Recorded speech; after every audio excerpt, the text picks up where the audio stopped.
Katherine Heigl, the acclaimed actress recognized for her powerful performances in television and film, opened up about her profound grief following the passing of her former Grey's Anatomy colleague Eric Dane. Dane, who had also gained recognition for roles in series like Euphoria, succumbed after a challenging year-long battle with ALS, also known as amyotrophic lateral sclerosis, a progressive neurodegenerative disease. In the days after his death, Heigl wrestled with how, or whether, to express her sorrow publicly, ultimately deciding to share a deeply personal and reflective message that honored his memory while acknowledging the limitations of words in the face of such immense loss. Heigl began by explaining her internal struggle, noting that she had debated posting anything at all for several days. Public grieving has never come easily to her. She prefers to process her tears, stories, and cherished memories privately, sharing them only with her closest loved ones or, often, keeping them entirely to herself and a higher power. Yet she recognized that remaining silent might be misinterpreted as indifference or a lack of care, something she refused to allow in this case given the significance of her connection to Dane and the outpouring of tributes from others. Her decision to speak reflected both her respect for him and her desire to ensure her feelings were known. Directly addressing Dane's family, his estranged wife Rebecca Gayheart and their two children Billy and Georgia, Heigl conveyed the inadequacy of conventional condolences. She wrote that in moments of such overwhelming tragedy, phrases like, "I'm sorry," or "my prayers are with you," can feel empty or insufficient amid the raw pain and grief. Instead of relying on those platitudes, she turned to something that had personally brought her solace during her own experiences of loss.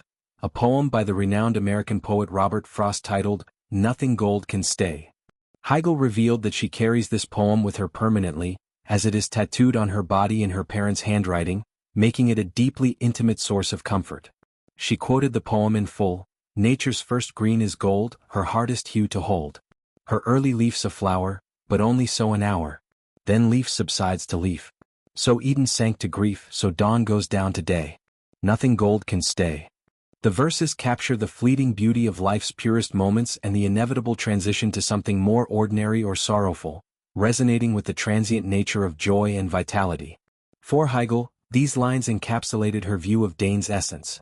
He possessed a rare gold quality, a brightness and warmth that stood out in her life and in the lives of those around him. In closing her tribute, Heigl expressed that she would never forget Dane's gold, and felt eternally grateful for the brief but meaningful time she had to experience it. She thanked his family for sharing him with the world and with her, offering a farewell that blended affection and hope. "Godspeed, my old friend, here's to your next great adventure." The message was both a celebration of his spirit and an acceptance of his departure, framed through the lens of enduring appreciation. Heigl's words echoed sentiments shared by other Grey's Anatomy alumni, including Chyler Leigh, who also reflected on Dane's character in the wake of the news. Leigh described the preceding days as devastating, struggling with the shift to past tense when speaking of him.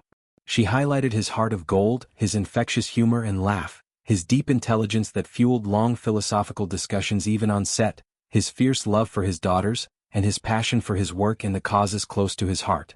She affirmed that the universe would now hold him, just as she would continue to carry him in her heart forever. The collective remembrances painted a picture of Dane as not just a talented actor but a genuinely warm, thoughtful, and devoted person whose presence left a lasting impact. Heigl's tribute, in particular, stood out for its vulnerability and literary grace, transforming personal grief into a poetic reflection that invited others to remember the fleeting yet precious gold in those they have loved and lost. Through this, she honored not only Dane's legacy but also the quiet strength required to navigate profound sorrow.